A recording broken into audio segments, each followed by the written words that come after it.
નમસ્કાર વિદ્યાર્થી મિત્રો, હું પ્રશાંત પંચાલ આપ સૌનું વર્લ્ડ ઇન બોક્સ એકેડમીની યુટ્યુબ ચેનલ ઉપર હાર્દિક સ્વાગત કરું છું. Friends, world in box academy દ્વારા આજે ફ્રી ઓનલાઈન બેચનું આયોજન કરવામાં આવેલું છે. તે અંતર્ગત આજે હું ઇંગ્લિશ સબ્જેક્ટમાં તમને આગળ ટીચ કરવા માટે અહીંયા હાજર થયો છું. આ લેક્ચરની પહેલાં તમે જેટલા બી લેક્ચર્સ જોવાના બાકી હોય એ બધા જોઈ લો. આજે આપણે નવા કોન્સેપ્ટ શીખવાના છે અને આજે આપણે પ્રોનાઉન એન્ડ પોઝેસિવ એડજેક્ટિવનું જે ચેપ્ટર છે ફિનિશ કરી દઈશું અને એના પછી સમય રહેશે ત્યારે બેઝિક અન્ડરસ્ટેન્ડિંગ ઓફ ટેન્સ એટલે કે કાળની પાયાની સમજણ જે આપણું 4th ચેપ્ટર હશે એને આપણે શરૂ કરીશું. તો તમે પેન અને પેપર લઈને રેડી થઈ જાઓ અને પહેલાં લેક્ચરને મેક્સિમમ શેર કરી દો જેથી તમારા જેવા ડેડિકેટ એસ્પિરન્ટ્સ મેક્સિમમ લેક્ચર સાથે જોડાઈ જાય અને ફાયદો ઉઠાવે. તો લેટ સ્ટાર્ટ ફ્રેન્ડ્સ. આજનો જે ટૉપિક છે એ ટૉપિકનું નામ છે રેસિપ્રોકલ પ્રોનાઉન, બીજું છે ડેમોન્સ્ટ્રેટિવ પ્રોનાઉન અને ત્રીજું એક નવું ચેપ્ટર આપણે ભણવાનું છે એ છે બેઝિક અન્ડરસ્ટેન્ડિંગ ઓફ ટેન્સ. આ તમામ ટૉપિક વેરી મચ ઇમ્પોર્ટન્ટ છે friends exam point of view, તો પ્લીઝ આને ધ્યાનથી ભણજો. So let start. Very first આપણે વાત કરીએ તો એ કોની છે? રેસિપ્રોકલ પ્રોનાઉનની. રેસિપ્રોકલ પ્રોનાઉન્સને દોસ્તો ગુજરાતીમાં કહેવાય પારસ્પરિક સર્વનામ અને એ માત્ર ને માત્ર બે જ છે. એક છે ઈચ અધર અને બીજો છે વન અનધર. તો ઇંગ્લિશ લેંગ્વેજમાં રેસિપ્રોકલ પ્રોનાઉનનું ગુજરાતી થાય પારસ્પરિક સર્વનામ અને એ ઇંગ્લિશની લાઈફમાં માત્ર ને માત્ર કેટલા છે? બે. કયા? ઈચ અધર અને વન અનધર. હવે ઈચ અધર અને વન અનધર આ જે બે બનાવ્યા છે એ બંનેમાં ડિફરન્સ શું છે તો એને ઇઝીલી સમજીએ. ઈચ અધર જે છે એ માત્ર જ્યારે બે વ્યક્તિઓની વાત હોય, કાં તો બે વસ્તુઓની વાત હોય, કાં તો બે પ્રાણીઓની વાત હોય, કાં તો બે પક્ષીઓની વાત હોય ત્યારે વાપરવામાં આવે છે. તો ઇન શોર્ટ ઈચ અધર માત્ર ને માત્ર કેટલા માટે વપરાશે? તો બે માટે. ડન.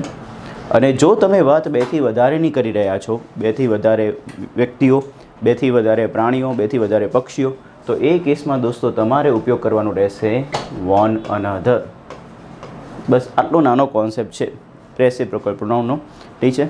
તો રેસિપ્રોકલ પ્રોનાઉન ઇંગ્લિશની લાઈફમાં બે છે. એક છે ઈચ અધર, બીજું છે વન અનધર. ઈચ અધરની લાઈન આપણે વાંચીએ તો એવું દેખાય છે કે માત્ર બે વ્યક્તિઓ માટે વાપરવામાં આવે છે. ઠીક છે. બે વ્યક્તિઓ માટે ઉપયોગ કરવાનું થાય ત્યારે કયું આવશે? Each other. અને વન અનધર બેથી વધારે વ્યક્તિઓ માટે વાપરવામાં આવે છે. ઠીક છે ફ્રેન્ડ્સ. તો ધ્યાન આપો. ઈચ અધર કેટલા માટે? માત્ર બે માટે. વન અનધર બેથી વધારે માટે. તો હવે પ્રશ્ન એ થાય કે સર અમને કેમ નહીં ખબર પડે કે અહીંયા બેની વાત છે કે બેથી વધુની? તો એનું થોડું ડિસ્કશન કરી લઈએ. તો ધ્યાન આપજો.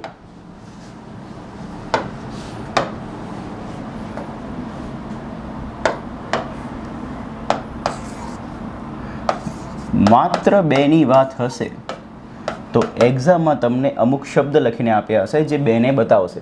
કેટલાને બતાવશે? બેને. જેમ કે તમને એક્ઝામમાં ટુ લખીને આપી શકે છે, પછી બંનેને કહેવાય અંગ્રેજીમાં બોથ, આ લખીને આપી શકે છે, પછી જોડવા ને ટ્વિન્સ લખીને આપી શકે છે.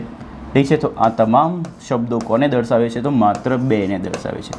ક્યારેક એ સિમ્પલ રીતે એન્ડ કન્જક્શનથી જોડીને બે નામ લખીને આપશે. જેમ કે અહીંયા લખી દઉં રામ, અહીંયા લખી દઉં સીતા. બંને નામને જોડ્યા છે શેનાથી? એન્ડથી. તો આ આખો શબ્દ જે ભેગો થાય અને એને કેટલા લોકોને બતાવે? તો માત્ર ને માત્ર બેને. તો માત્ર બેની વાત હોય તો એ આ રીતે લખીને આપશે. આ ચારમાંથી કઈ બી એક રીત લખેલી હોય તો આપણને ખબર પડી જાય કે કેટલાની વાત છે? માત્ર બેની. તો એ કેસમાં તમારે રેસિપ્રોકલ પ્રોનાઉન મૂકવાનું થાય તો એ હંમેશા કોણ આવશે? Each other. ડન. જ્યાર સુધી સ્પેસિફિક કીધું નથી કે બે જ છે તો તમારે બાય ડિફોલ્ટ માની લેવાનું બેથી વધુ. કેવું માનવાનું? બેથી વધુ. સ્પેસિફિક કીધું ના હોય ત્યારે. સ્પેસિફિક કહી દે કે માત્ર બે છે તો કંઈ વાંધો નથી, તો એ કેસમાં શું આવશે? Each other. પણ સ્પેસિફિક કીધું નથી કે બે જ છે તો તમારે બાય ડિફોલ્ટ શું માનવાનું? બેથી વધારે. અને બેથી વધારે માનશો ત્યારે દોસ્તો તમારો જવાબ આવવો જોઈએ વન અનધર. શું આવશે? One another. Yes or no? So આપણે આના બેઝ ઉપર પ્રેક્ટિસ કરવાની છે. So let's get ready. So આપણે થોડા એક્ઝામ્પલ્સની પ્રેક્ટિસ કરી લઈએ. તો અહીંયા દેખો શું લખ્યું છે? Two friends like. હવે તમારે ઈચ અધરને વન અનધર મૂકવાનો છે તો તમને અહીંયા લખેલો શબ્દ છે ટુ અને એના પરથી ખબર પડે કે આ વાક્યમાં કમ્પલસરી કેટલાની વાત છે? તો માત્ર ને માત્ર બેની. અને બેની વાત હોય તો મેં તમને શીખવાડ્યું શું આવશે? Each other. Done. All the students play with, બધા જ વિદ્યાર્થીઓ એકબીજા સાથે રમે છે. તો ગઈશ ધ્યાન આપો, અહીંયા ક્યાંય એવું સ્પેસિફિકેશન આપ્યું છે કે ભાઈ માત્ર બેની જ વાત છે? તો ના, એવું આપણને દેખાતું નથી. તો અહીંયા લખ્યું છે ઓલ ધ સ્ટુડન્ટ્સ. તો બાય ડિફોલ્ટ આપણે જે માનીશું એ કેવું હશે? બેથી વધારે. સ્પેસિફિક ના આપે કે બેની જ વાત છે ત્યાર સુધી બે માનવાનું હોતું નથી. તો અહીંયા બેથી વધારેની વાત છે, અને બેથી વધારેની વાત હોય તો ફ્રેન્ડ્સ આપણે શું લગાવવાનું? One another. Yes or no? એ નેક્સ્ટ ક્વેશ્ચન ગઈશ, બોથ ધ સિંગર્સ એડમાયર. એડમાયરનો અર્થ થાય દોસ્તો પ્રશંસા કરવી, વખાણ કરવા. તો બોથ ધ સિંગર્સ એડમાયર. હવે અહીંયા દેખો સ્પેસિફિક બે આપી દીધા. તો બોથ ધ સિંગર્સ એટલે બેની વાત છે, તો અહીંયા શું આવશે? Each other. ડન. બટ અહીંયા હું લખી દઉં ઓલ ધ સિંગર્સ, તો એ કેસમાં દોસ્તો શું આવતું? One another. તો સિમ્પલ કોન્સેપ્ટ છે કોનો? ઈચ અધર અને વન અનધરનો. તો એક લાસ્ટ ટાઈમ રિવિઝન કરી લઈએ. તો ધ્યાન આપો, માત્ર બેની વાત હોય તો ઈચ અધર, બેથી વધારાની વાત હોય તો વન અનધર. હવે એક્ઝામિને નવું બી શીખ્યા છે, એ આવી રીતે અંડરલાઇન કરીને આપે છે આવું, અને પૂછે છે કે આ ઇંગ્લિશ ભાષામાં કોણ છે? તો આપણને કમ્પ્લીટ ક્લેરિટી હોવી જોઈએ કે ઇંગ્લિશ ભાષામાં ઈચ અધર અને વન અનધર એ બંનેને કહેવાય છે રેસિપ્રોકલ પ્રોનાઉન. કેવા? Reciprocal pronoun. અને એનું ગુજરાતી થાય છે પારસ્પરિક સર્વનામ. ડન. તો એક નાનો અને એકદમ ઇઝી કોન્સેપ્ટ હતો ફ્રેન્ડ્સ રેસિપ્રોકલ પ્રોનાઉનનો, જે આપણે કમ્પ્લીટ કર્યો. This is not small topic, it is very much important topic. Please prepare it very well, અને પ્લીઝ ધ્યાનથી તૈયાર કરી લેજો.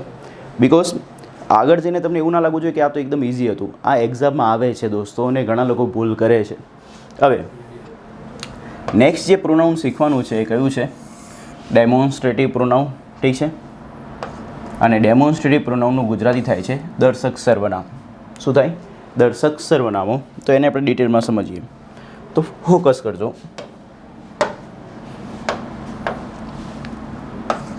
પહેલાં તો આનું કામ શીખીએ. તો દર્શક સર્વનામનું કામ.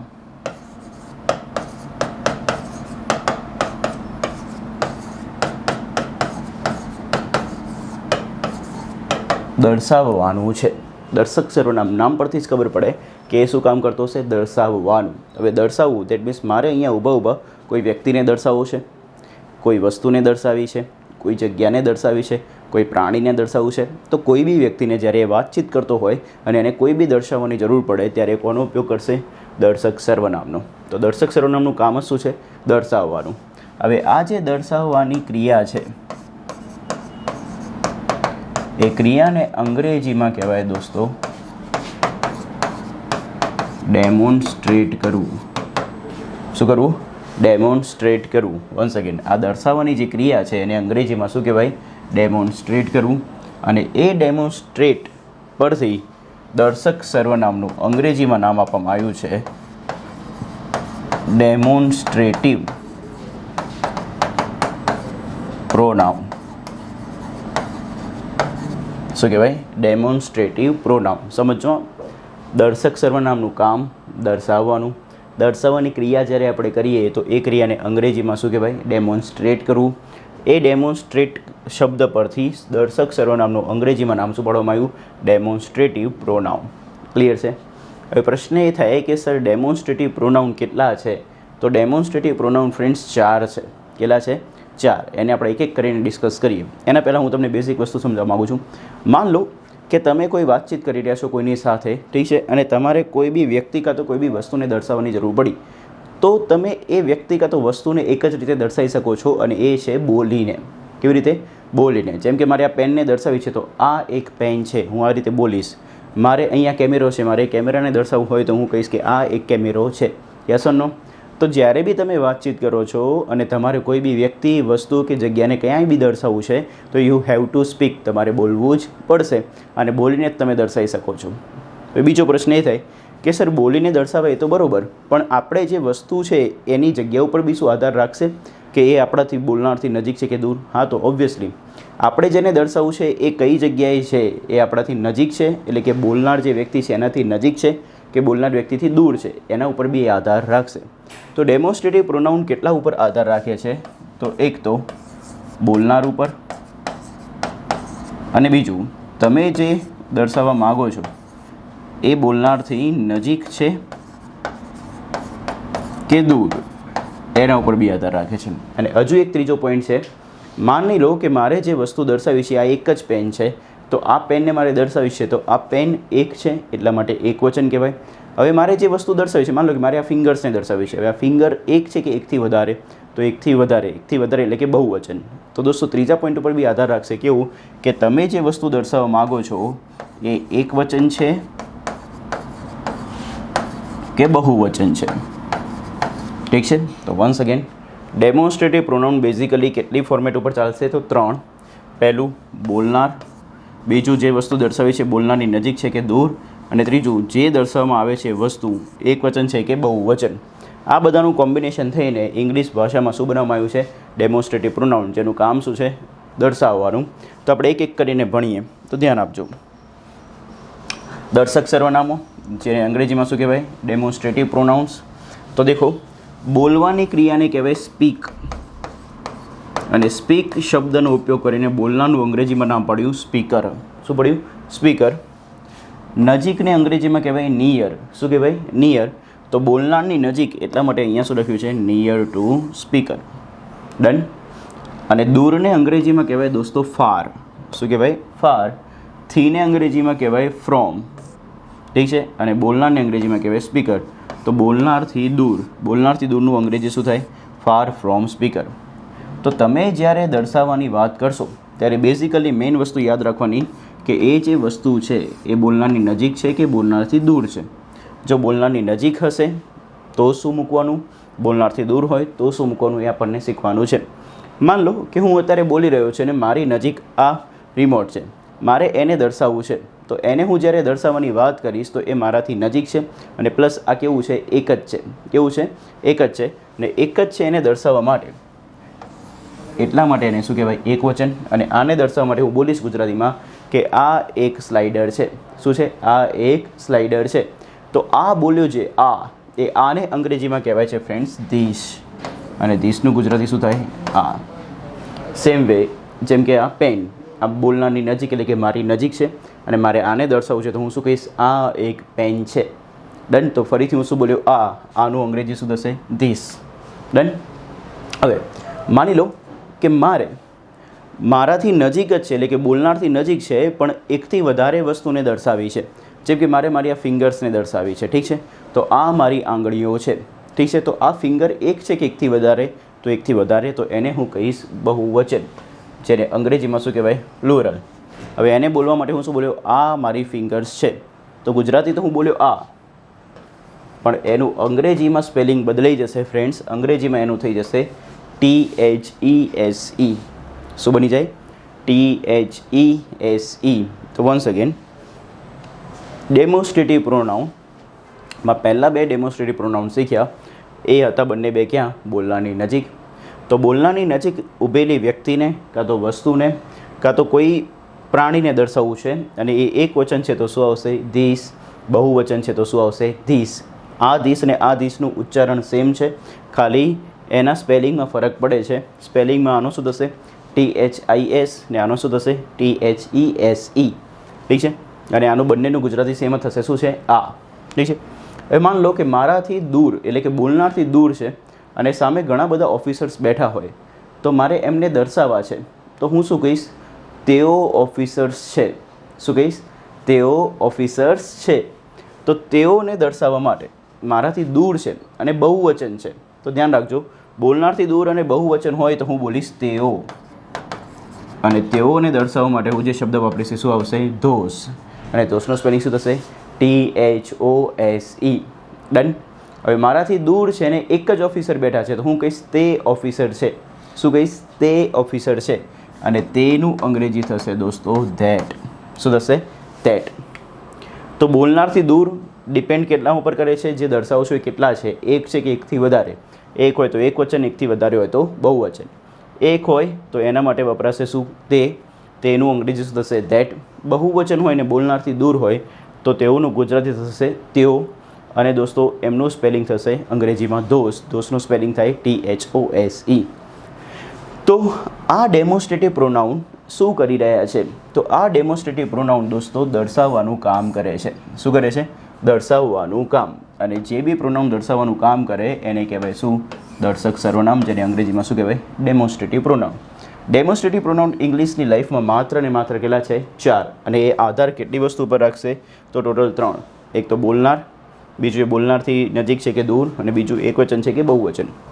જો બોલનારની નજીક હોય ને એકવચન હોય તો શું આવશે? ધીસ. બોલનારની નજીક હોય ને પ્લુરલ હોય તો શું આવશે? ધીસ.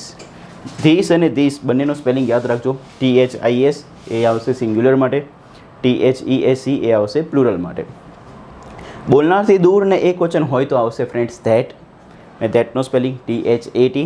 બોલનારથી દૂર ને પ્લુરલ હોય તો આવશે ધોઝ. ધોઝનો સ્પેલિંગ THOSE.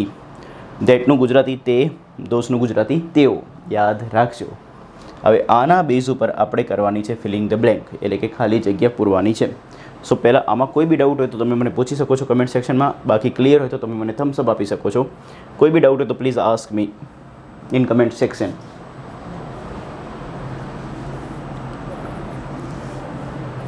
રેડી છો? Okay, so let start exercise. કોઈ ઉતાવળ કરશે નહીં. પહેલાં જોઈશું કે આપણે કોને દર્શાવવા માગીએ છીએ, પછી જોવાનું એ એકવચન છે કે બહુવચન. ઠીક છે? સો ડેશ આર માય સ્ટુડન્ટ્સ. તો તમે અહીંયા કોને દર્શાવવાની વાત કરો છો? સ્ટુડન્ટ્સને. હવે સ્ટુડન્ટ્સ એકવચન છે કે બહુવચન? બહુવચન. બહુવચન માટે આ ના આવે, શું આવશે? THESE. Yes or no? Okay. Dash is my car. તો તમે દર્શાવવા ઈચ્છો છો કોને? કારને. કાર કેવું? સિંગ્યુલર કે પ્લુરલ? તો સિંગ્યુલર. સિંગ્યુલર માટે શું આવશે? ધેટ. ધોઝ આવે નહીં. Dash is our classroom. Now તમારે કોને દર્શાવવું છે? ક્લાસરૂમને. તો આ થઈ ગયું ક્લાસરૂમ. અવરને ના દેખતા ઘણા સ્ટુડન્ટ્સ અવરને જોઈને કન્ફ્યુઝ થાય. અવર એટલે કે આપણું. તો આપણું બતાવે છે પણ વસ્તુ કોણ છે?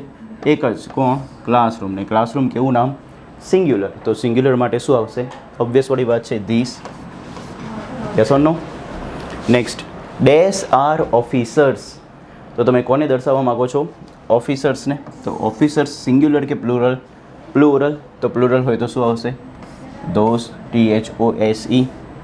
નાઉ most important, dash shirts are nice. કોને દર્શાવવા ઈચ્છો છો? નાઇસને કે શર્ટ્સને? તો ઓબ્વિયસ વાળી વાત છે શર્ટ્સને. નાઉ શર્ટ્સ સિંગ્યુલર કે પ્લુરલ? પ્લુરલ. તો પ્લુરલ માટે શું આવશે? This. Done. Next, dash dress is beautiful. કોને દર્શાવવા ઈચ્છો છો? તો એ છે ફ્રેન્ડ્સ ડ્રેસ. ને ડ્રેસ કેવું નામ છે? સિંગ્યુલર. તો સિંગ્યુલર માટે શું આવશે? ધેટ.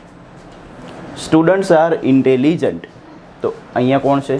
સ્ટુડન્ટ્સ. કેવા? સિંગ્યુલર કે પ્લુરલ? તો પ્લુરલ. તો પ્લુરલ માટે શું આવશે? Those. Dash chair is good. તો કોને દર્શાવવા ઈચ્છો છો? ચેરને. તો ચેર સિંગ્યુલર કે પ્લુરલ? તો સિંગ્યુલર. તો સિંગ્યુલર માટે શું આવશે? That. Yes or no? Okay. તો આ હતું દોસ્તો ડેમોન્સ્ટ્રેટિવ પ્રોનાઉન. હવે ડેમોન્સ્ટ્રેટિવ પ્રોનાઉનમાં તમારા માઇન્ડમાં એક થોટ એવો આવશે કે સર આમાં વસ્તુ આપણી નજીક છે કે દૂર એવું ખબર કેમ નહીં પડશે? તો એની પ્રેક્ટિસ માટે તમને એક એક્ઝામ્પલ કરાવું, તો ધ્યાન આપજો. ફોકસ કરજો friends.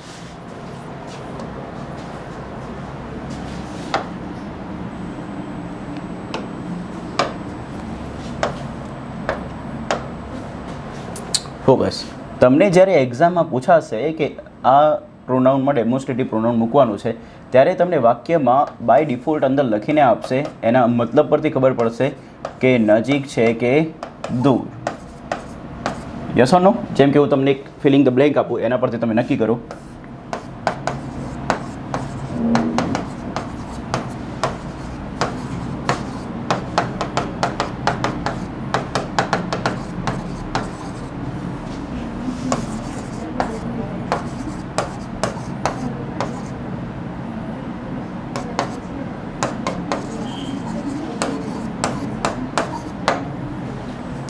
Dash two rings on my little finger are made up from gold. Dash two rings. એ બે રિંગ્સ કે જે મારી લિટલ ફિંગર ઉપર છે એ શેમાંથી બનેલી છે? ગોલ્ડમાંથી બનેલી છે. નાઉ ફોકસ. તમે કોને દર્શાવવા માગો છો? ગોલ્ડને દર્શાવવા માગો છો, ફિંગરને દર્શાવવા માગો છો કે રિંગ્સને? તો તમે જે દર્શાવવા માગી રહ્યા છો, કમન ફટોફટ મને કમેન્ટ સેક્શનમાં આન્સર આપો. કોને દર્શાવવા માગો છો તમે? કઈ વસ્તુને દર્શાવો છો? ફિંગર, ગોલ્ડ કે 2 rings? Come on fast.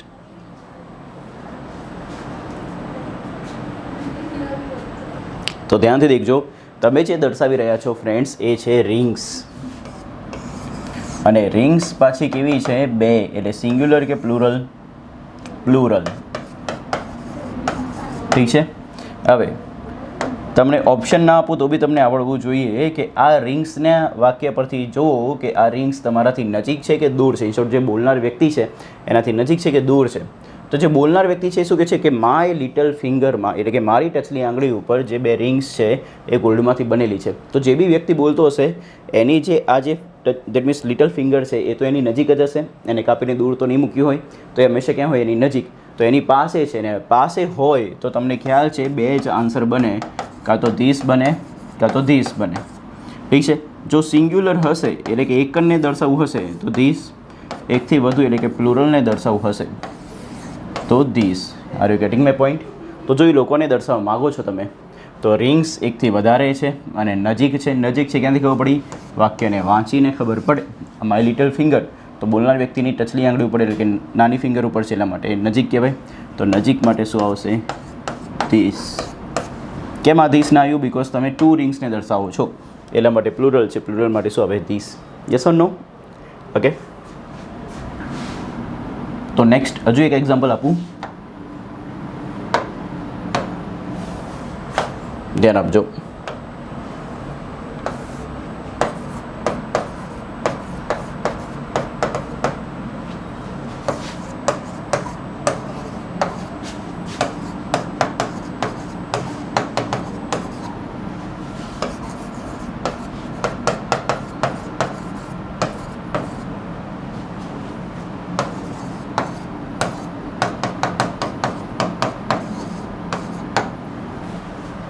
Day students who are standing far from us are officers.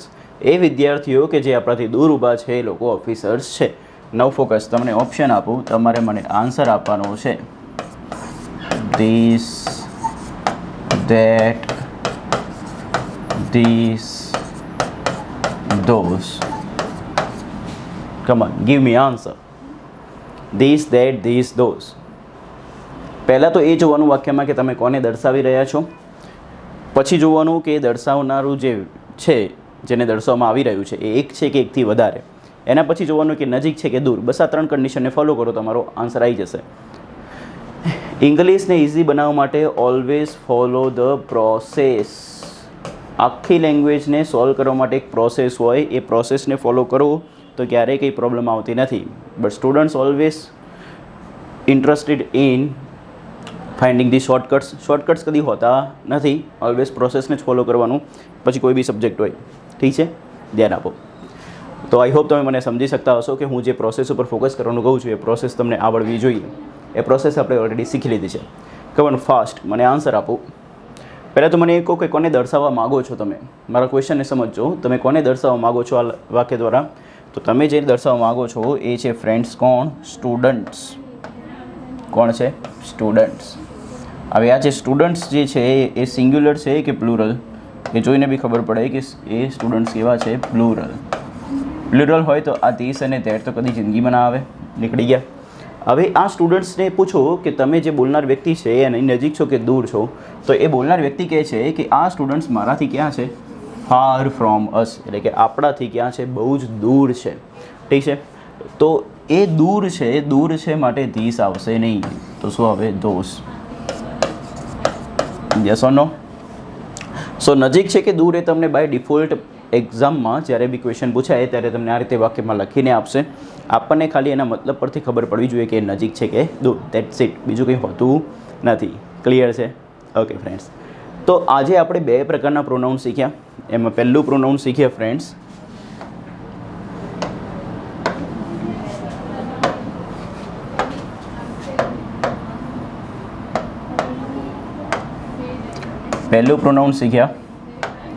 Reciprocal pronoun.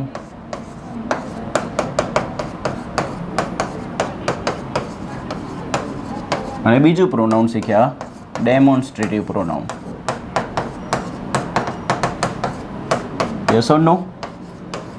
તો આવી રીતે અંગ્રેજીમાં આપણે આના બી પહેલાં શીખેલા સબ્જેક્ટિવ પ્રોનાઉન, ઓબ્જેક્ટિવ પ્રોનાઉન, એના પછી આપણે શીખ્યા પોઝેસિવ એડજેક્ટિવ, એના પછી આ બે પ્રોનાઉન શીખ્યા રેસિપ્રોકલ એન્ડ ડેમોન્સ્ટ્રેટિવ. આ બધા જ પ્રોનાઉન અત્યંત ઇમ્પોર્ટન્ટ છે આવનારા ચેપ્ટર્સ માટે, તો પ્લીઝ ધ્યાન રાખજો. એમાં બી આ જે ડેમોન્સ્ટ્રેટિવ પ્રોનાઉન અને આ ત્રણ આ તમને ટેન્સમાં બી જોવા મળશે, એક્ટિવ પેસિવ વોઇસમાં બી જોવા મળશે, ક્યારેક આ તો ટેન્સના કીવર્ડની રીતે બી કામમાં આવશે. તો આ બધું જ ઇમ્પોર્ટન્ટ છે ફ્રેન્ડ્સ. આ હું તમારા માટે ટેન્સનો બેઝ બનાવી રહ્યો છું, તો તમારે આ તૈયાર કરવું કમ્પલસરી છે. ઠીક છે, તો મેક્સિમમ આ સેશનને પહેલાં તો શેર કરી દો. ઠીક છે, જેથી કરીને મેક્સિમમ સ્ટુડન્ટ્સને આ બધાનો ફાયદો મળે. હવે ફ્રેન્ડ્સ, આપણે એક નવું ચેપ્ટર શરૂ કરવા જઈ રહ્યા છીએ અને એ ચેપ્ટરનું નામ છે બેઝિક અન્ડરસ્ટેન્ડિંગ ઓફ ટેન્સ. શું નામ છે? Basic understanding of tense. ને બેઝિક અન્ડરસ્ટેન્ડિંગ ઓફ ટેન્સને ગુજરાતીમાં કહીએ તો કે ભાઈ કાળની પાયાની સમજણ. કોની? કાળની પાયાની સમજણ. તમે લોકો છે ને કાળથી બહુ ગભરાઓ છો, કાં તો બહુ માઇન્ડમાં છે ને બહુ મોટું બનાવીને બેસી ગયા છો કે કાળ, ઓહો ટેન્સ.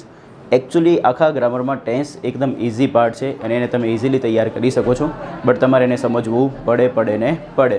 ઠીક છે, તો આપણે હવે શીખવાનું છે કાળની પાયાની સમજણ, એટલે કે બેઝિક અન્ડરસ્ટેન્ડિંગ ઓફ ટેન્સ. તો ફોકસ કરજો. આ જે બી ભાષા બનાવવામાં આવી છે દોસ્તો, એ ભાષા અલ્ટિમેટલી કોને ટાર્ગેટ કરીને બનાવવામાં આવી છે? તો ઓબ્વિયસવાળી વાત છે માણસોને. કોને? માણસોને. તો જ્યારે ગ્રામરીના ભાષા બનાવી રહ્યા હતા ત્યારે એ લોકો હંમેશા ઓબ્ઝર્વ કોને કરતા હતા? માણસોને. અને માણસોને જ્યારે ઓબ્ઝર્વ કરવામાં આવ્યું તો માણસોના જીવનને એમને જ્યારે ઓબ્ઝર્વ કર્યું ત્યારે એવું જોવા મળ્યું કે માણસ હંમેશા 3 પ્રકારના સમયમાં જીવે છે. કેટલા પ્રકારના? 3 પ્રકારના. એ હંમેશા 3 જ પ્રકારના સમયની વાત કરે પોતાના જીવનના રિગાર્ડિંગ. એક એવો સમય કે જે હાલ અત્યારે છે. કેવો સમય? એવો સમય કે જે હાલ અત્યારે છે. અને એ સમયને દોસ્તો આ લોકો ગુજરાતીમાં નામ આપે છે વર્તમાન સમય. અને સમયને બીજી રીતે કહેવું હોય તો સમયનો સમાનાર્થી છે કોણ? કાળ. એટલે કે હાલ અત્યારે જે સમય છે એને એ લોકો કેવું કાળ કે? વર્તમાન કાળ. ને વર્તમાનને અંગ્રેજીમાં નામ આપવામાં આવ્યું છે દોસ્તો પ્રેઝન્ટ. વર્તમાનનું અંગ્રેજીમાં નામ શું છે? પ્રેઝન્ટ. અને કાળને અંગ્રેજીમાં કહેવાય દોસ્તો ટેન્સ. શું કહેવાય? ટેન્સ. તો હાલ અત્યારે જે સમય છે એ સમયને ગુજરાતીમાં કહેશો વર્તમાન કાળ, જેને અંગ્રેજીમાં શું કહેવાય? Present tense. બીજું, માણસ જે છે ને દોસ્તો એની લાઈફમાં જે સમય વીતી ગયો છે ને હંમેશા એના વિશે બી વિચારતો હોય. તો જ્યારે જે સમય વીતી ગયો છે એ સમયની વાત કરે, જે સમય વીતી ગયો છે એ સમયની વાત કરે તો એ સમયને દોસ્તો ગુજરાતીમાં કહેવાય છે કેવો કાળ? ભૂતકાળ. ભૂતને અંગ્રેજીમાં કહેવામાં આવે છે સમયના રિગાર્ડિંગ વાત કરીએ તો પાસ્ટ. અને કાળને કહેવાય દોસ્તો ટેન્સ. શું કહેવાય? ટેન્સ. ને માણસ 90% પોતાની જિંદગી વિતાવે છે ભવિષ્યનું વિચારી કે આવું થશે. ઇન શોર્ટ, જે સમય આવવાનો છે તે. અને જે સમય આવવાનો હોય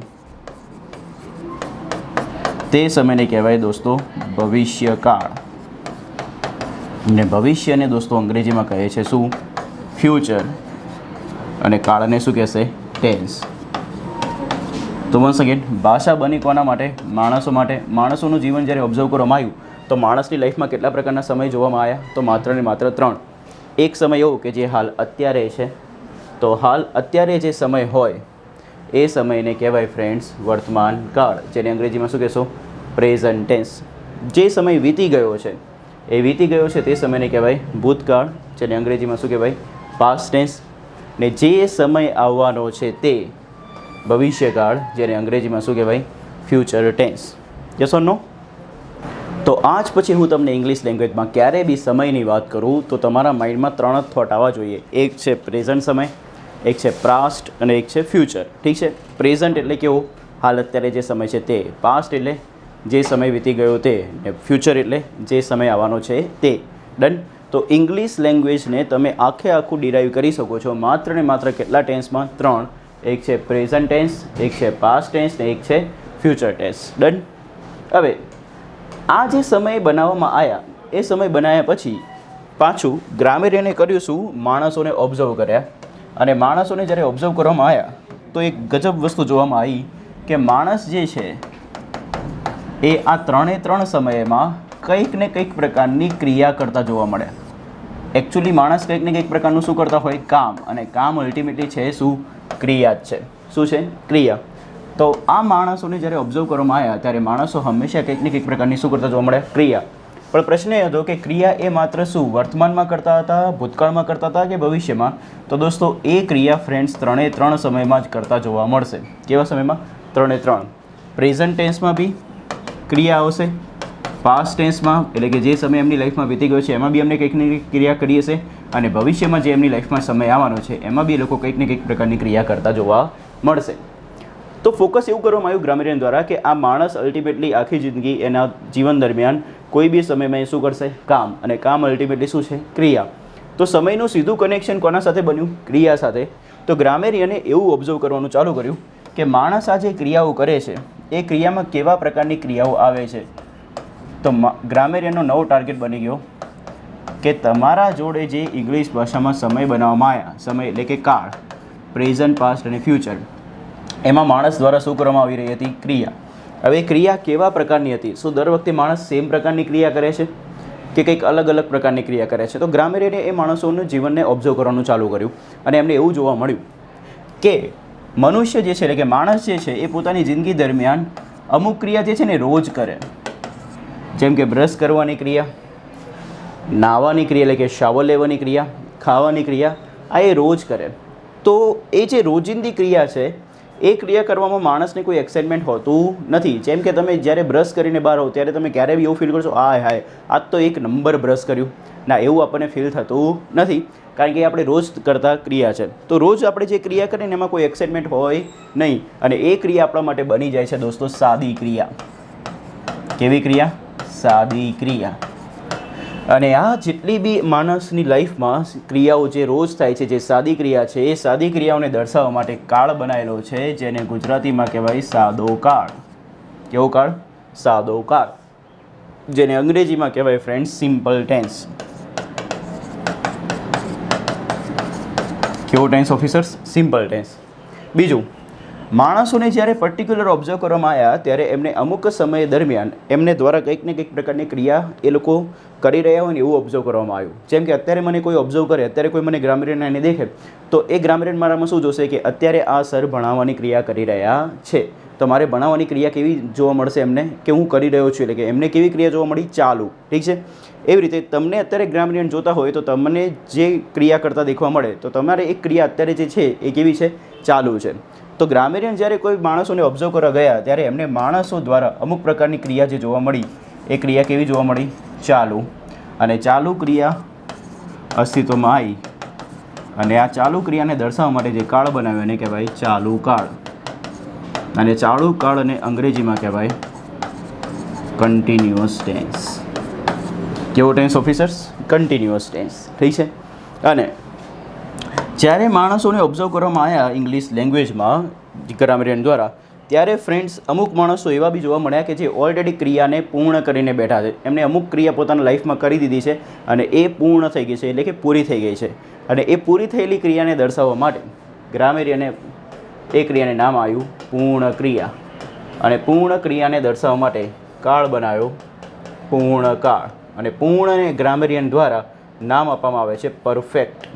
કેવું? પરફેક્ટ. અને કાળને શું કહેશે? ટેન્સ. ઠીક છે. તો ગ્રામેરિયને જ્યારે માણસોને ઓબ્ઝર્વ કર્યા ત્યારે એમને કેટલા પ્રકારની ક્રિયા સામે આવી? 3. એક આવી જે રોજ થતી હતી એટલે કે સાદી ક્રિયા. એક જ્યારે એમને દેખવામાં આવ્યા, ઓબ્ઝર્વ કરવામાં આવ્યા ત્યારે માણસો દ્વારા કંઈક ને કંઈક ક્રિયા ચાલુ હતી તો એના માટે ચાલુ ક્રિયા. અને જ્યારે અમુક માણસોને ઓબ્ઝર્વ કરવામાં આવ્યા ત્યારે અમુક ક્રિયા એ લોકો ઓલરેડી પૂર્ણ કરીને બેઠા હતા, એટલા માટે કઈ ક્રિયા? પૂર્ણ ક્રિયા. તો સાદી ક્રિયા માટે સાદો કાળ, ચાલુ ક્રિયા માટે ચાલુ કાળ, પૂર્ણ ક્રિયા માટે પૂર્ણ કાળ. સાદા કાળને કહેવાય સિમ્પલ ટેન્સ, ચાલુ કાળને કહેવાય કન્ટિન્યુઅસ ટેન્સ, પૂર્ણ કાળને કહેવાય પરફેક્ટ ટેન્સ. યાદ રાખજો, પરફેક્ટ એટલે આ પરફેક્ટ નહીં, પરફેક્ટ એટલે પૂર્ણ. ઠીક છે. તો પરફેક્ટ ટેન્સ એટલે કે પૂર્ણ કાળ. ડન. તો હવે તમારા માઇન્ડમાં એક ઓલરેડી ડેટા સ્ટ્રોંગ રીતે સેટ થઈ જવું જોઈએ કે આપણે જ્યારે સિમ્પલ ટેન્સની વાત કરીશું એટલે કેવી ક્રિયા આવશે? સાદી ક્રિયા.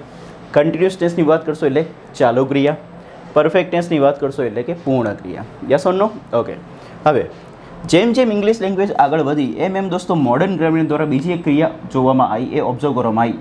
જેમ કે માની લો જસ્ટ ફોર ધી એક્ઝામ્પલ કે તમે પોતાના ઘરેથી જ્યારે ઓફિસે જવા ઈચ્છો છો, ઠીક છે, તો તમે પોતાના ઘરેથી બહાર નીકળશો, અને પોતાનું જે વ્હીકલ હશે, માન લો કે એક્ટિવા છે તમારી પાસે, જસ્ટ ફોર ધી એક્ઝામ્પલ, તો એ એક્ટિવાને તમે શું કરશો? સેલ મારશો. ભગવાનની કૃપાથી એક જ સેલથી એક્ટિવા તમારું શરૂ થઈ જશે. તો એ જે એક્ટિવાને સેલ મારવાની ક્રિયા જે હતી એ એક્ટિવા શરૂ થઈ ગયા પછી ચાલુ રહે કે પૂર્ણ થઈ જાય? તો ઓબ્વિયસવાળી વાત છે, એ સેલ મારવાની ક્રિયા કેવી થઈ જાય? પૂર્ણ થઈ જાય. ઠીક છે. પછી તમારી એક્ટિવા શરૂ થઈ ગયું, પછી એક્ટિવા શરૂ થઈને તમે ઉપર બેઠા રહો છો કે એને ભૂં ભૂં કરીને ચલાવો છો, તો દોસ્તો તમે એને શું કરશો? ચલાવો છો. તો ફ્રેન્ડ્સ, પછી એક્ટિવાને ચલાવવાની ક્રિયા કેવી રહેશે? ચાલુ રહેશે. યસ ઓર નો? હવે ગ્રામેરિયને આ બંને ક્રિયાને ઓબ્ઝર્વ કર્યું કે આ આખા જે પ્રોસેસ થઈ એમાં ટોટલ કેટલી ક્રિયા આવી? તો 2 ક્રિયા. એક, એક્ટિવાને સેલ મારવાની ક્રિયા પૂર્ણ થઈ ગઈ, એટલે પૂર્ણ. સેલ મારવાની ક્રિયા જેવી પૂર્ણ થઈ એવું એક્ટિવા શરૂ થઈ ગયું, ને એક્ટિવા શરૂ થયું એટલે એક્ટિવાને ચલાવવાની ક્રિયા કેવી રહી? ચાલુ રહી. તો આ 2 ક્રિયાનું કોમ્બિનેશનને દર્શાવવા માટે ગ્રામેરિયને એક નવી ક્રિયા બનાવી અને એ ક્રિયાનું નામ આપ્યું ચાલુ પૂર્ણ ક્રિયા. કઈ ક્રિયા? ચાલુ પૂર્ણ ક્રિયા. અને ચાલુ પૂર્ણ ક્રિયા દર્શાવવા માટે ગ્રામેરિયને જે ટેન્સ બનાવ્યો એને નામ આપ્યું ચાલુ પૂર્ણકાળ. અને તમને ખબર છે કે અંગ્રેજી ભાષા ગુજરાતી ભાષાથી કેવી છે? ઊંધી છે. તો અહીંયા ગુજરાતીમાં આમ લખ્યું, પણ અંગ્રેજીમાં લખશો તો પાછળથી આગળ આવશે. તો પહેલાં પૂર્ણ લખીશું. પૂર્ણનું અંગ્રેજી શું થશે? પરફેક્ટ. ચાલુનું અંગ્રેજી શું થશે? કન્ટિન્યુઅસ. અને કાળનું અંગ્રેજી શું થશે? ટેન્સ. અને એવી રીતે ટોટલ કેટલા પ્રકારની ક્રિયા ઓબ્ઝર્વ કરવામાં આવી? તો 4. એમાં છેલ્લી ક્રિયા 2 ક્રિયાનું કોમ્બિનેશન છે. કઈ 2 ક્રિયાનું? તો ચાલુ અને પૂર્ણ ક્રિયાનું. તો ચાલુ પૂર્ણ ક્રિયા. ચાલુ પૂર્ણ ક્રિયા માટે કયું કાળ? ચાલુ પૂર્ણ કાળ. જ્યારે અંગ્રેજીમાં શું કહેવાય? Perfect continuous tense. તો ફોકસ કરજો. સાદી ક્રિયા માટે સાદો કાળ, ચાલુ ક્રિયા માટે ચાલુ કાળ, પૂર્ણ ક્રિયા માટે પૂર્ણ કાળ, ચાલુ પૂર્ણ ક્રિયા માટે ચાલુ પૂર્ણ કાળ. ડન. તો મેં તમને આ બેઝિક વસ્તુ શીખવાડી કે જેમાં માણસો જોડે કઈ રીતે ગ્રામેરિયને ઓબ્ઝર્વેશન લીધું છે અને કઈ રીતે એમને ઓબ્ઝર્વ કરીને ભાષા બનાવેલી છે. તો માણસની લાઈફમાં જ્યારે સમયની વાત કરવામાં આવી તો સમય માત્ર કેટલા મળ્યા? 3. એક છે present tense, past tense, future tense. ને માણસ આ બધા સમયમાં કંઈક ને કંઈક પ્રકારની શું કરતો જોવા મળ્યો? ક્રિયા. અને એ ક્રિયામાં પહેલી આવી સાદી ક્રિયા. સાદી ક્રિયા માટે સાદો કાળ, જેને અંગ્રેજીમાં શું કહેવાય? Simple tense. ચાલુ ક્રિયા માટે ચાલુ કાળ, જેને શું કહેવાય? Continuous tense. પૂર્ણ ક્રિયા માટે પૂર્ણ કાળ, જેને કહેવાય પરફેક્ટ ટેન્સ. ને ચાલુ પૂર્ણ ક્રિયા માટે ચાલુ પૂર્ણ કાળ, જેને અંગ્રેજીમાં કહેવાય officers perfect continuous tense. Yes or no? પ્રશ્ન એ છે કે સર આ ટોટલ થઈ ગઈ 4 ક્રિયા. આ 4 ક્રિયા કયા કયા સમયમાં જોવા મળી? તો જાણીને કદાચ તમને ખુશી થશે. આ 4 પ્રકારની ક્રિયા દોસ્તો 3 સમયમાં જોવા મળી. આ 4 ક્રિયા પ્રેઝન્ટમાં બી આવી, 4 ક્રિયા પાસ્ટમાં બી આવી, 4 ક્રિયા ફ્યુચરમાં બી આવી. એટલા માટે થઈને પ્રેઝન્ટની 4, પાસ્ટની 4 ને ફ્યુચરની 4, આ બધાનો સરવાળો કરો તો 4 + 4 + 4 એમ થઈને કેટલા ટેન્સ બને? 12. એટલા માટે ઇંગ્લિશ લેંગ્વેજમાં ટોટલ કેટલા ટેન્સીસ આવે છે ફ્રેન્ડ્સ? 12 ટેન્સીસ આવે છે. એમને હવામાંથી માત્ર 12 ટેન્સ બનતા નથી. There is a logic behind this. Yes or no? તો આની પાછળ લોજિક છે. હું ગેરંટી આપું તમને, આખા યુટ્યુબ ઉપર કોઈ આ લોજિક બતાવશે નહીં, કારણ કે આ લોજિક બહુ ડિટેલમાં છે ફ્રેન્ડ્સ. ઠીક છે. અને આને શીખવું કમ્પલસરી છે. આ શીખો તો જ જઈને તમારા ટેન્સ ઇઝી બને. ઠીક છે. તો યાદ રાખજો, મુખ્ય ટેન્સ કેટલા? તો 3. કયા 3? તો પ્રેઝન્ટ, પાસ્ટ અને ફ્યુચર. આ 3 સમયમાં માણસ શું કરતા જોવા મળ્યા? કંઈક ને કંઈક પ્રકારની ક્રિયા. કેટલા પ્રકારની ક્રિયા આવી? ટોટલ 4. આ 4 ક્રિયા માત્ર પ્રેઝન્ટમાં નહીં, પ્રેઝન્ટમાં બી આવી, પાસ્ટમાં બી આવી ને ફ્યુચરમાં બી આવી. અને એવી રીતે ઇંગ્લિશ ભાષાના કુલ કેટલા ટેન્સીસ બન્યા છે? 12 ટેન્સીસ બને છે. Yes or no? તો જો તમને આવા કોન્સેપ્ટ્સ ગમતા હોય ઇંગ્લિશ ગ્રામરના અને આટલા ડિટેલમાં અને આટલું લોજિકલી તમે અંગ્રેજી શીખી રહ્યા હો તો ફ્રેન્ડ્સ તમારે કમેન્ટ કરવાનું તો બને જ છે. તમે મેક્સિમમ કમેન્ટ કરજો જ્યારે સેશન એન્ડ થાય એના પછી, એ મેક્સિમમ લાઇક અને શેર કરજો. હવે પ્રશ્ન એ છે કે આ જે 12 ટેન્સીસ બન્યા છે એ 12 ટેન્સીસનું નામકરણ કઈ રીતે કરવામાં આવ્યું છે? તો આપણે એક ઝલક નાખીએ નામકરણ ઉપર કે 12 ટેન્સના નામકરણ કઈ રીતે બન્યા છે. તો ધ્યાન આપજો, ફોકસ કરજો. જ્યારે ગ્રામેરિયન આ 4 ક્રિયા પરથી ટોટલ 12 ટેન્સ બનાવવા માટે બેઠા ત્યારે એમને આપણી જેમ જ વિચાર્યું. એમને પહેલાં કર્યું કે મુખ્ય નામ જે છે ને, મુખ્ય સમયના નામ એમને વચ્ચે મૂકી દીધા. મુખ્ય સમયના નામ 3 જ હતા. એક હતો પ્રેઝન્ટ ટેન્સ, એક હતો પાસ્ટ ટેન્સ, એક હતો ફ્યુચર ટેન્સ. ઠીક છે. તો પ્રેઝન્ટ, પાસ્ટ અને ફ્યુચર વચ્ચે લખી દીધા અને આ ટેન્સ શબ્દ સૌથી છેલ્લે મૂકી દીધો. ડન. હવે એમની સામે ટોટલ ક્રિયા હતી 4. એ 4 ક્રિયામાંથી એક ક્રિયા હતી સિમ્પલ, એક હતી કન્ટિન્યુઅસ, એક હતી પરફેક્ટ ને એક હતી પરફેક્ટ કન્ટિન્યુઅસ. હવે ધ્યાનથી દેખજો. માની લો એક સિચ્યુએશનને ઇમેજિન કરજો કે તમે એક્ઝામિનેશન હોલમાં બેઠા છો અને તમારી સામે એક પેપર છે જેમાં 4 પ્રશ્નો છે. હવે 4 પ્રશ્નોમાં 3 પ્રશ્નો ડિફિકલ્ટ છે ને એક પ્રશ્ન એકદમ સિમ્પલ છે. તો તમે જ્યારે એક્ઝામિનેશન હોલમાં બેઠા હો ને તમારી સામે 4 પ્રશ્નો હોય તો તમે સૌથી પહેલાં કયો પ્રશ્ન સોલ્વ કરશો? જે ડિફિકલ્ટ છે એ કે જે સિમ્પલ છે એ? કમન ફાસ્ટ મને રિપ્લાય કરો. તમે કયો ક્વેશ્ચન પહેલાં સોલ્વ કરશો? ડિફિકલ્ટ છે એ કે સિમ્પલ છે એ? તમારે જીતવાનું છે એટલા માટે તમે ઓબ્વિયસ વાળી વાત છે કયો ક્વેશ્ચનને અટેમ્પ્ટ કરશો? સિમ્પલ. તો ગ્રામરીને બી આવું જ કર્યું કે એમની સામે ટોટલ કેટલી પ્રકારની ક્રિયા હતી? 4. અને 4 ક્રિયામાંથી જે બી સિમ્પલ ક્રિયા હતી એને માત્ર ને માત્ર મુખ્ય નામની પહેલાં મૂકવાની પરમિશન આપી. ક્યાં? મુખ્ય નામની પહેલાં. અને આ 4માં એકદમ સિમ્પલ ક્રિયા કઈ છે? આવી રહી. તો સિમ્પલ જે શબ્દ છે એને હંમેશા ક્યાં લખવામાં આવ્યો? મુખ્ય નામની પહેલાં. અને બાકીની બધી ક્રિયામાં કોઈ બી ક્રિયા સિમ્પલ ન હતી અને એટલા માટે દોસ્તો એ બધા જ નામને ક્યાં મૂકવામાં આવ્યા? તો મુખ્ય નામની પાછળ. જેમ કે એક કન્ટિન્યુઅસ, એક પરફેક્ટ ને એક પરફેક્ટ કન્ટિન્યુઅસ, એ બધા નામ ક્યાં આવશે? તો મુખ્ય નામની પાછળ. અને સિમ્પલ નામ ક્યાં આવશે? મુખ્ય નામની પહેલાં. ઠીક છે. હવે આમાંથી એમના ટેન્સના નામકરણ શરૂ કર્યા, જેમાં પહેલાં સિમ્પલ ટેન્સ એટલે કે સાદા કાળના નામ બન્યા. એ આવી રીતે બન્યા છે. ફોકસ કરજો હવે. Simple present tense, simple past tense, simple future tense. Once again કેટલા? 3 સિમ્પલ ટેન્સ કયા? Simple present tense, simple past tense, simple future tense. હવે ગ્રામરિયન જ્યારે આને આપણે ગુજરાતી ભાષામાં આને આપણે લઈ જઈએ તો હંમેશા એવો રૂલ છે કે પહેલાં આપણે હંમેશા ક્રિયા બોલીશું. શું બોલીશું? ક્રિયા. અને ક્રિયાના પછી જ આપણે શું બોલીશું? સમય. તો આમાંથી ક્રિયા કઈ છે? તો ક્રિયા સિમ્પલ છે. સિમ્પલ એટલે કે સાદી. અને હવે હું સિમ્પલ પ્રેઝન્ટ ટેન્સની વાત કરું તો સમય કયો થયો? પ્રેઝન્ટ. પ્રેઝન્ટને ગુજરાતીમાં શું કહેવાય? વર્તમાન. ને કાળ, ટેન્સને શું કહેવાય? કાળ. એટલા માટેનું ગુજરાતી શું થાય? સાદો વર્તમાન કાળ. ઠીક છે. પહેલાં ક્રિયા બોલવાની.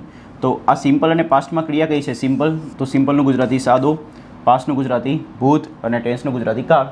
તો શું થાય? સાદો ભૂતકાળ. સેમ એમાં સિમ્પલ ફ્યુચર ટેન્સનું સાદો ભવિષ્યકાળ. ક્લિયર છે? તો આવી રીતે 3 સિમ્પલ ટેન્સ અસ્તિત્વમાં આવ્યા દોસ્તો, જેને આપણે ગુજરાતીમાં કહીએ છીએ સાદો કાળ, જેને અંગ્રેજીમાં કહેવાય સિમ્પલ ટેન્સ. પહેલું બન્યો સાદો વર્તમાન કાળ, અંગ્રેજી સિમ્પલ પ્રેઝન્ટ ટેન્સ. સાદો ભૂતકાળ, અંગ્રેજી સિમ્પલ પાસ્ટ ટેન્સ. સાદો ભવિષ્યકાળ, અંગ્રેજી simple future tense. Got it? Okay, ધ્યાન આપજો. આ 3 સિમ્પલ ટેન્સની ચર્ચા કરી. અત્યારે ખાલી આપણે નામકરણ શીખીએ છીએ. નામકરણ તો આપણને આવડવા જ જોઈએ, કારણ કે નામમાંથી જ આગળનું ચેપ્ટર નીકળશે કનેક્ટ થઈને. તો પ્લીઝ સમજો. એના પછી દોસ્તો એમને જે કાળ બનાવ્યો એ કેવી ક્રિયા બતાવવા માટે બનાવ્યો? ચાલુ. અને ચાલુ ક્રિયા બતાવવા માટે જે કાળ બન્યો એને કહેવામાં આવ્યો ગુજરાતીમાં ચાલુ કાળ. શું કહેવાય? ચાલુ કાળ. અને ચાલુ કાળને અંગ્રેજીમાં કહેવાય friends continuous tense. But the thing is કે સર આ કન્ટિન્યુઅસ વર્ડ જે છે એ ક્યાં લાગશે? તો ઓબ્વિયસ યાદ રાખો કે હંમેશા માત્ર સિમ્પલ શબ્દ જ મુખ્ય નામની પહેલાં લાગે છે, બાકી બધા શબ્દો મુખ્ય નામની ક્યાં લાગશે? પાછળ લાગશે. તો આ કન્ટિન્યુઅસ જે વર્ડ છે એને બી ક્યાં મૂકી દો? મુખ્ય નામની પાછળ. અને હવે આને બનાવો તો પહેલું બનશે કયું? Present continuous tense, past continuous tense, future continuous tense. તો આ રીતે 3 કન્ટિન્યુઅસ ટેન્સના નામકરણ થયા. કયા કયા? Present continuous tense, past continuous tense, future continuous tense. હવે એનું ગુજરાતી કરીએ તો મેં તમને પહેલાં શીખવાડ્યું ગુજરાતીમાં પહેલાં આપણે શું બોલીશું? ક્રિયા. શું બોલીશું? ક્રિયા. તો પ્રેઝન્ટ અને કન્ટિન્યુઅસમાં ક્રિયા કઈ છે? કન્ટિન્યુઅસ. કન્ટિન્યુઅસનું ગુજરાતી શું થશે? ચાલુ. પ્રેઝન્ટનું ગુજરાતી વર્તમાન ને ટેન્સનું ગુજરાતી કાળ. એટલા માટે દોસ્તો ગુજરાતી આ રીતે બનશે ચાલુ વર્તમાન કાળ. અંગ્રેજી ભાષા જે છે ગુજરાતી કરતાં ઊંધી છે, એટલા માટે તમે આનું ગુજરાતી કરો છો ને તો પાછળથી બી શરૂ થાય એ રીતે બી યાદ રાખી શકાય. ચાલુ વર્તમાન કાળ. ઠીક છે. Past continuous tense. તો પહેલાં ક્રિયા કઈ? કન્ટિન્યુઅસ એટલે બોલો ચાલુ. સમય કયો? પાસ્ટ એટલે બોલો ભૂત. ટેન્સનું ગુજરાતી કાળ. તો ચાલુ ભૂતકાળ. That means past continuous tense. Yes or no? Okay. ચાલુ ભવિષ્યકાળ ફ્યુચર કન્ટિન્યુઅસ ટેન્સ. તો પહેલાં ક્રિયાને બોલવાનું. તો કન્ટિન્યુઅસ એટલે કેવી? ચાલુ. તો પહેલાં ક્રિયા બોલી દીધી. હવે ફ્યુચર એટલે કયો સમય? ભવિષ્ય. ને ટેન્સ એટલે શું થશે? કાળ. તો ફ્યુચર કન્ટિન્યુઅસ ટેન્સ ગુજરાતી ચાલુ ભવિષ્યકાળ. નામ આવડશે તો જ આગળના કોન્સેપ્ટ્સ ક્લિયર થશે, અધરવાઇઝ નહીં થાય. ઠીક છે. નેક્સ્ટ. હવે દોસ્તો ગ્રામ્ય જોડે ત્રીજી જે ક્રિયા હતી એ ક્રિયા હતી કઈ? પરફેક્ટ, એટલે કે પૂર્ણ ક્રિયા. અને પૂર્ણ ક્રિયા બતાવવા માટે જે ટેન્સ બનાવવામાં આવ્યો એને કયો ટેન્સ કીધો? Perfect tense. ને પરફેક્ટ વર્ડ બી ક્યાં લખવામાં આવ્યો? તો મુખ્ય નામની હંમેશા પાછળ. અને અહીંયા આપણે લખી દઈએ પરફેક્ટ. ને અહીંયાથી 3 બનશે પરફેક્ટ ટેન્સ. કયા 3 perfect tense? Present perfect tense, past perfect tense, future perfect tense. તો હવે એનું ગુજરાતી જ્યારે કરવામાં જઈએ તો પ્રેઝન્ટ પરફેક્ટ ટેન્સ, એમાં પહેલાં ક્રિયાનું ગુજરાતી કરીશું. તો પ્રેઝન્ટ ક્રિયા નથી, પરફેક્ટ ક્રિયા છે. પરફેક્ટ ક્રિયાનું ગુજરાતી શું થાય? પૂર્ણ. પછી પ્રેઝન્ટનું ગુજરાતી વર્તમાન, ને ટેન્સનું ગુજરાતી કાળ. યસ ઓર નો? અને આ રીતે બી યાદ રાખો કે ગુજરાતી કરતાં અંગ્રેજી ભાષા ઊંધી છે, એટલે એનું ગુજરાતી બી ઊંધું રીતે કરવાનું. તો પૂર્ણ વર્તમાન કાળ. ઠીક છે. Next, past perfect tense. પરફેક્ટનું ગુજરાતી પૂર્ણ, પાસ્ટનું ગુજરાતી ભૂત, ટેન્સનું ગુજરાતી કાળ. તો પૂર્ણ ભૂતકાળ. ફ્યુચર પરફેક્ટ ટેન્સ, એનું ગુજરાતી પૂર્ણ ભવિષ્યકાળ. યસ ઓર નો? આ રીતે નામકરણ યાદ રાખો. હવે દોસ્તો જે ચોથા નંબરની ક્રિયા હતી એ કઈ હતી? ચાલુ પૂર્ણ ક્રિયા, જેને ગુજરાતીમાં અંગ્રેજીમાં શું કહેવાય? Perfect continuous. ઠીક છે. અને ચાલુ પૂર્ણ ક્રિયાને દર્શાવવા માટેથી કાળ બનાવીને કયો કાળ કીધો? ચાલુ પૂર્ણ કાળ, જેને અંગ્રેજીમાં શું કહેવાય? Perfect continuous tense. હવે આ શબ્દ જે છે એ બી ક્યાં લગાવવામાં આવ્યા? મુખ્ય નામની પાછળ. તો મુખ્ય નામની પાછળ હું લખી દઉં પરફેક્ટ કન્ટિન્યુઅસને પાછળ શું લાગશે? ટેન્સ. તો નામકરણ કઈ રીતે થશે? તો મુખ્ય નામની પાછળ લગાવી દીધું. હવે પહેલું present perfect continuous tense, past perfect continuous tense, future perfect continuous tense. Clear છે? તો present perfect continuous, past perfect continuous tense, future perfect continuous tense. હવે એનું ગુજરાતી કરીશું. તો ફ્રેન્ડ્સ આપણને ખ્યાલ છે પહેલાં આપણે ક્રિયા બોલવી પડશે. તો ક્રિયામાં પહેલું કોણ છે? કન્ટિન્યુઅસ. તો કન્ટિન્યુઅસનું ગુજરાતી ચાલુ, પરફેક્ટનું ગુજરાતી પૂર્ણ, પ્રેઝન્ટ ટેન્સનું ગુજરાતી વર્તમાન કાળ. ડન. આ રીતે બી યાદ રખાય કે પાછળથી આગળ આવવાનું, બિકોઝ ઊંધી ભાષા છે. તો ચાલુ પૂર્ણ વર્તમાન કાળ. Done. Past perfect continuous tense તો ચાલુ પૂર્ણ ભૂતકાળ. એ ફ્યુચર પરફેક્ટ કન્ટિન્યુઅસ ટેન્સ તો ચાલુ પૂર્ણ ભવિષ્યકાળ. Yes or no? તો આ રીતે દોસ્તો 12 ટેન્સના નામકરણ થયેલા છે. અને 12 ટેન્સના નામકરણ તમારે નેક્સ્ટ લેક્ચરમાં કમ્પ્લીટ તૈયાર કરીને આવવાનું છે. ઠીક છે. સો ફ્રેન્ડ્સ, આ હતું આપણું સેશન, જેમાં આજે આપણે ઘણા બધા પોઈન્ટ સમજ્યા અને શીખ્યા. એક છે રેસિપ્રોકલ પ્રોનાઉન શીખ્યા, ડેમોન્સ્ટ્રેટિવ પ્રોનાઉન શીખ્યા, અને બેઝિક અન્ડરસ્ટેન્ડિંગ ઓફ ટેન્સ શીખ્યા. મેં તમને આની પહેલાં લેક્ચર જે લીધો છે ફ્રેન્ડ્સ, એમાં મેં તમને આખું પ્રોનાઉનની જે પરીક્ષામાં પૂછાયેલા પ્રશ્નો છે એની એક્સરસાઇઝ કરાવી છે. હવે મને થોડું શોખ એ લાગ્યો કે એ વિડીયોમાં જે છે ને દેટ મીન્સ રિસ્પોન્સ જે છે ને સ્ટુડન્ટ્સનો બહુ ઓછો છે. બિકોઝ કદાચ એ લોકોએ આગળના લેક્ચર્સ નથી જોયા, એટલા માટે એમને નથી ખબર. દેટ મીન્સ એમને ડાયરેક્ટલી લેક્ચર જોશો તો ખ્યાલ જ નહીં આવે. તો પહેલાં તમારે એ કરવું પડશે કે પહેલા દિવસથી લઈને અત્યાર સુધીના તમામ લેક્ચર જોવા પડશે, તો જ તમને પરીક્ષામાં પૂછાયેલી દરેક વસ્તુ આવડશે અને ગ્રામરના કોન્સેપ્ટ ક્લિયર થશે. તો એ વિડીયો જોતા પહેલાં, આની પહેલાંનો વિડીયો જોતા પહેલાં તમે પહેલાં બધા સેશન જોઈ લો, પછી એ વિડીયો દેખો, એના પછી દોસ્તો આ વિડીયો પાછો દેખો. ખરેખર બહુ મજા આવશે ને ઘણું બધું જાણવા મળશે. તો તમારા ડોટ જે છે ને કનેક્ટ થશે, અધરવાઇઝ બધું એક જ જેવું લાગશે અંગ્રેજીમાં. ઠીક છે? તો એવું ના થાય એટલા માટે એઝ અ બ્રધર એક હમ્બલ રિક્વેસ્ટ છે, ફ્રોમ ધ સ્ટાર્ટિંગ તમારે દેખવું પડશે અત્યાર સુધી. So thank you very much friends. મળીએ દોસ્તો નેક્સ્ટ લેક્ચરમાં. Till then by, take care.